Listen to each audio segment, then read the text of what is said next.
السلام علیکم ورحمۃ اللہ۔ میرے پیارے دوستو، کتاب انوار شاہ ولایت صفحہ نمبر 436، شفقت و رحمت۔ حضور سید العالمی رحمت کائنات حضرت محمد رسول اللہ صلی اللہ علیہ وآلہ وسلم کو اللہ تعالیٰ نے سارے جہانوں کے لیے رحمت بنا کر بھیجا۔ وَمَا أَرْسَلْنَاكَ إِلَّا رَحْمَةً لِّلْعَالَمِينَ، سورہ انبیاء عین 7۔ اور اللہ تعالیٰ نے حضور صلی اللہ علیہ وآلہ وسلم کی امت پر رحمت اور شفقت کو یوں ذکر فرمایا۔ ترجمہ سورہ توبہ آیت نمبر 128۔ بے شک تمہارے پاس تشریف لائے تم سے وہ رسول جن پر تمہارا مشقت میں پڑھنا دشوار ہے، اس کو تمہاری ہدایت اور اصلاح کی حرص ہے۔ وہ ایمان والوں پر شفقت رکھنے والا اور مہربان ہے۔ اس آیت میں اللہ تعالی نے حبیب پاک صلی اللہ علیہ وآلہ وسلم کے اوصاف حمیدہ میں ارشاد فرمایا کہ امت کی تکلیف ان پر شاق گزرتی ہے، ان کو شب و روز یہی خواہش دامن گیر ہے کہ امت راہ راست پر آ جائے۔ آپ نے امت کی ہدایت و بہبود کے لیے مصیبتیں جھیلیں۔ سخت سے سخت مصیبت میں بھی آپ نے بد دعا نہ فرمائی، بلکہ ہدایت کی دعا کی۔ ایمان والوں پر آپ کی شفقت و رحمت بدرجہ اولیٰ ہے۔ آپ نے ہر مقام پر امت کے لیے دعا فرمائی اور کبھی بھی فراموش نہ کیا۔ جس روز آندھی یا طوفان یا آسمان پر بادل ہوتا، رسول اللہ صلی اللہ علیہ وآلہ وسلم کے چہرہ مبارک میں غم و فکر کے آثار نمایاں ہوتے، اور آپ کبھی آگے بڑھتے اور کبھی پیچھے ہٹتے۔ جب بارش ہو جاتی تو آپ خوش ہو جاتے اور حالت غم جاتی رہتی۔ حضرت عائشہ صدیقہ رضی اللہ تعالی عنہا نے آپ سے اس کا سبب دریافت کیا تو آپ نے فرمایا کہ میں ڈرتا ہوں کہ کہیں قوم عاد کی طرح یہ عذاب میری امت پر مسلط نہ کیا جائے۔ صحیح مسلم کتاب صلاۃ الاسقا۔ حضرت عائشہ صدیقہ رضی اللہ تعالیٰ عنہا فرماتی ہیں کہ رسول اللہ صلی اللہ علیہ وآلہ وسلم نے یوں دعا مانگی۔ مشکات شریف بحوالہ مسلم کتاب الامارات و قضاء۔ ترجمہ: خدایا جو شخص میری امت کے کسی کام کا والی و متصرف بنایا جائے، پس وہ ان کو مشقت میں ڈالے تو اس والی کو مشقت میں ڈال، اور جو شخص میری امت کے کسی کام کا والی بنایا جائے، پس وہ ان کے ساتھ نرمی کرے تو اس والی کے ساتھ نرمی کر۔ رسول اللہ صلی اللہ علیہ وآلہ وسلم کا جہاد کا اس قدر شوق تھا کہ آپ جانتے تھے کہ میں بار بار شہید ہو کر زندہ ہوتا رہوں، مگر چونکہ امت میں سے ہر ایک پر واجب تھا کہ جہاد میں آپ کے ساتھ نکلیں۔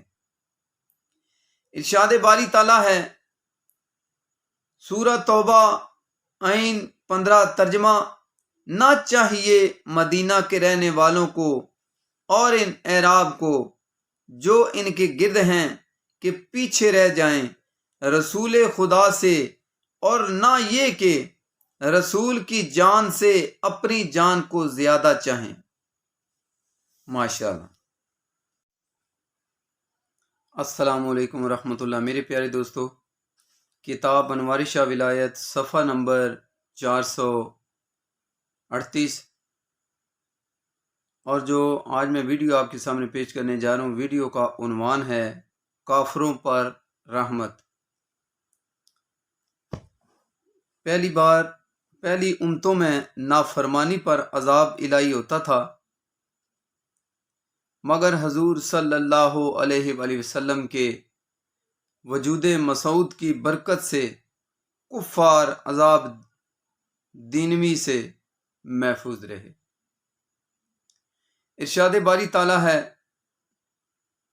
ترجمہ انفال آئین 4، اور خدا ان کو عذاب نہ کرے گا جب تک تم ان میں ہوئے۔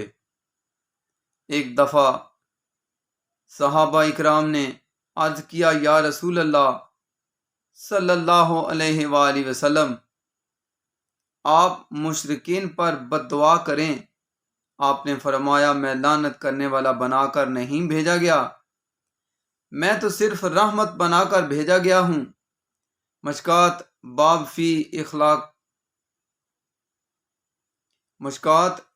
فی اخلاقہ اور شمائلہ صلی اللہ علیہ وآلہ وسلم۔ عورتوں پر رحم۔ اسلام سے پہلے یہ صنف نازک کثر مذلت میں گری ہوئی تھی اور مردوں کے استبداد کا تختہ مشق بنی ہوئی تھی، اور عرب میں ازواج کی کوئی حد نہ تھی۔ چنانچہ حضرت غیلان ثقفی ایمان لائے تو ان کے ماتحت 10 عورتیں تھیں۔ جب کوئی شخص مر جاتا تو اس کا بیٹا اپنی سوتیلی ماں کو وراثت میں پاتا تو وہ خود اس سے شادی کر لیتا یا اپنے بھائی قریبی کو شادی کے لیے دے دیتا، ورنہ نکاح ثانی سے منع کرتا۔ اس طرح اور خرابیاں بھی تھیں۔ ان تمام خرابیوں کو رحمت عالمیان صلی اللہ علیہ وآلہ وسلم نے ختم کر دیا۔ یتیموں اور مسکینوں پر شفقت۔ حضور صلی اللہ علیہ وآلہ وسلم یتیموں، مسکینوں اور بیوہ عورتوں پر رحمت و شفقت فرماتے تھے۔ حضرت اسماء بنت امیس زوجہ حضرت جعفر طیار رضی اللہ تعالی عنہا بیان کرتی ہیں، جس دن حضرت جعفر غزوہ موتا میں شہید ہوئے، رسول اللہ صلی اللہ علیہ وآلہ وسلم میرے گھر جلوہ فرما ہوئے اور فرمایا، جعفر کے بچے کہاں ہیں؟ میں نے بچوں کو حضور صلی اللہ علیہ وآلہ وسلم کی بارگاہ میں حاضر کیا۔ حضرت صلی اللہ علیہ وآلہ وسلم ان بچوں کو سینے سے لگایا اور آپ کی آنکھوں میں آنسو بھر آئے۔ میں نے عرض کیا، یا رسول اللہ صلی اللہ علیہ وآلہ وسلم، شاید آپ کو جعفر کی طرف سے کوئی خبر ہو۔ آپ نے فرمایا، جعفر شہید ہو چکے ہیں۔ اور اب حال یہ تھا کہ حضور صلی اللہ علیہ وآلہ وسلم حضرت جعفر رضی اللہ تعالی عنہ کے بچوں کو سینے سے لگائے آنسو بہا رہے تھے۔ اللہ اللہ، عرش کے تاج والے، علم نشرہ کے سینے والے پیارے مصطفیٰ صلی اللہ علیہ وآلہ وسلم نے یتیموں کو اپنے سینے سے لگایا، اور مساکین اور بیوگان کے بارے میں آپ نے ارشاد فرمایا، بیوگان اور مساکین پر خرچ کرنے والا حج و جہاد میں خرچ کرنے والے کی مانند ہے۔ اور حضرت انس رضی اللہ تعالی عنہ سے روایت ہے کہ حضور صلی اللہ علیہ وآلہ وسلم نے یوں دعا فرمائی۔ ترجمہ: خدایا مجھے مسکین رکھ اور مجھے مسکین کی سی موت دے، اور قیامت کے دن مسکینوں کے گروہ میں میرا حشر کر۔ سبحان اللہ۔ السلام علیکم ورحمۃ اللہ۔ میرے پیارے دوستو، کتاب انوار شاہ ولایت صفحہ نمبر 440، اور جو میں آپ کے سامنے ابھی ویڈیو پیش کرنے جا رہا ہوں، ویڈیو کا عنوان ہے بچوں پر رحمت و شفقت۔ حضور رحمت للعالمین صلی اللہ علیہ وآلہ وسلم بچوں پر شفقت فرماتے اور بچوں کو بوسہ دیا کرتے تھے۔ ایک دن حضور صلی اللہ علیہ وآلہ وسلم حضرت حسن بن علی کو چوم رہے تھے کہ اقرا بن حابس تمیمی آپ کے پاس بیٹھے تھے۔ دیکھ کر کہنے لگے میرے 10 بچے ہیں، میں نے ان میں سے کسی کو بوسہ نہیں دیا۔ آپ نے فرمایا جو رحم نہیں کرتا اس پر رحم نہیں کیا جاتا۔ آپ راستے سے گزرتے بچوں سے پیار فرماتے اور انہیں سلام کرتے تھے۔ آپ کی رحمت اور شفقت حاصل کرنے والے بچے راستے میں آپ کا انتظار کرتے تھے۔ برادران اسلام، چونکہ حضور صلی اللہ علیہ وآلہ وسلم رحمت عالم و عالمیان صلی اللہ علیہ وآلہ وسلم سراپا رحمت تھے، آپ علیہ السلام کی اتباع کرتے ہوئے حضور قبلہ سیدی ملجائی پیر سید شاہ ولایت قدس سرہ العزیز غریبوں یتیموں سے شفقت فرماتے تھے اور بے سہاروں کا سہارا بن جاتے تھے۔ حضور قبلہ کی غریب پروری۔ ایک دفعہ حضرت صاحب سفر فرما رہے تھے کہ علاقے کا ایک گاؤں ہے جسے کلائی کہتے ہیں۔ اس میں پہنچے تو دیکھا راستے کے کنارے ایک بچی بیٹھی رو رہی تھی جس نے صرف پرانی قمیض پہن رکھی تھی۔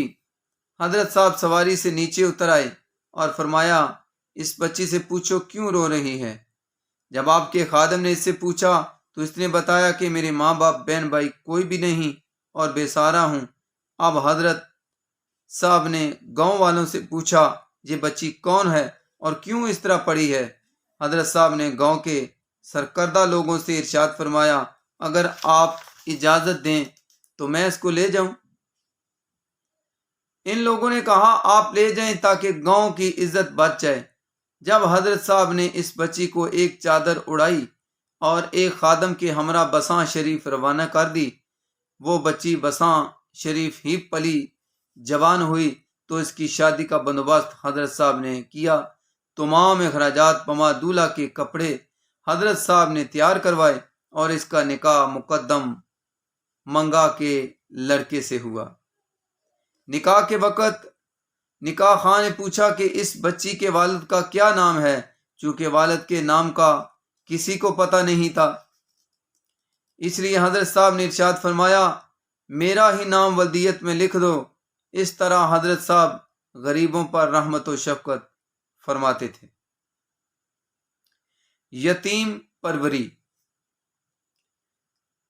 حکم خدابندی اور سنت نبوی صلی اللہ علیہ وآلہ وسلم کے مطابق حضرت پیر سید ولایت بخاری قدس سرہ العزیز یتیموں کی پرورش فرماتے اور یتیموں کو پانا آپ کی حمیت میں شامل تھا۔ بیش 25 یتیم ہر وقت آپ کے زیر سایہ پرورش فرماتے، آپ ان کے کھانے پینے کا بہترین بندوبست فرماتے۔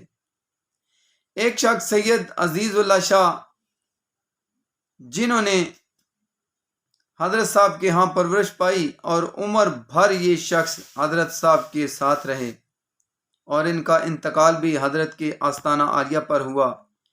ان کا بیٹا سید محمد حسین شاہ صاحب نے بھی یہیں پرورش پائی۔ ایک دفعہ حضرت کے قریب بیٹھ گیا۔ اس وقت حضرت صاحب وظائف میں مشغول تھے اور کشمیر سے آنے والی پشمینہ کی ایک پٹی جسے دھسا یا لوئی کہتے ہیں حضرت صاحب کے پاس پڑی تھی، وہ اسے ٹٹولنے لگا۔ حضرت صاحب جب وظائف سے فارغ ہوئے تو اس سے پوچھا کیا تمہیں یہ اچھی لگتی ہے؟ کہنے لگا اچھی لگتی ہے۔ حضرت صاحب نے پشمینہ کی اوڑھنے والی لوئی کاٹ کر اس کے سرے سلوا کر محمد حسین شاہ کے حوالے کر دی اور جو کپڑا باقی بچا وہ حصہ سلائی کروا کے اپنے لیے رکھ لیا۔ یہ پشمینہ کی پٹی اس دور میں بہت زیادہ قیمتی تھی، سینکڑوں روپے کی ملتی تھی۔ اس لیے جب حضرت صاحب گھر تشریف لے گئے تو حرم خانہ نے عرض کی، حضور کوئی اور لوئی آپ کو دے دیتے، اتنی قیمتی پٹی کیوں کاٹ دی؟ آپ نے ارشاد فرمایا، چونکہ اس کی یہی پسند تھی، اس لیے یہی ضروری تھی۔ اس طرح آپ یتیموں پر شفقت فرماتے تھے۔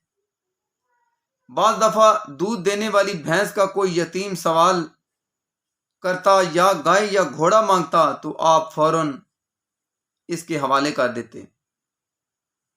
آپ کے پاس سینکڑوں بھینسیں، گائیں، گھوڑے، مال مویشی دنیاوی زینت کے لیے نہ تھا، بلکہ یتیموں، غریبوں، سائلوں کی حاجت روائی کے لیے تھا، اور آپ سائل کو اس کی خواہش کے مطابق عطا فرماتے۔ حضور صلی اللہ علیہ وآلہ وسلم نے ارشاد فرمایا، ترجمہ: تمام مخلوق گویا خدا کا کنبہ ہے، پس اللہ کے نزدیک سب سے پیارا وہ ہے جو اس کی مخلوق سے اچھا سلوک کرے۔ بہت سی ایسی احادیث ہیں جن میں اللہ کی مخلوق پر نرمی کی تلقین کی گئی ہے۔ اس سنت پر عمل پیرا ہو کر اولیاء کرام خدا کے مقرب ہوئے۔ حضرت پیر سید شاہ ولایت بخاری قدس سرہ العزیز نے اپنا مال و دولت خرچ کرنا باعث فخر سمجھتے تھے، اور آپ شفقت و رحمت میں اپنے دور میں بے مثال مرد سخی کہلاتے تھے، اور آپ کی سخاوت کا شعرہ آفاق تھی۔ ایک طرف تو آپ خالی دامن آنے والوں کی جھولیاں بھرتے تھے، اور ساتھ ہی دنیاوی مال سے مالا مال فرماتے۔ سبحان اللہ، ماشاء اللہ۔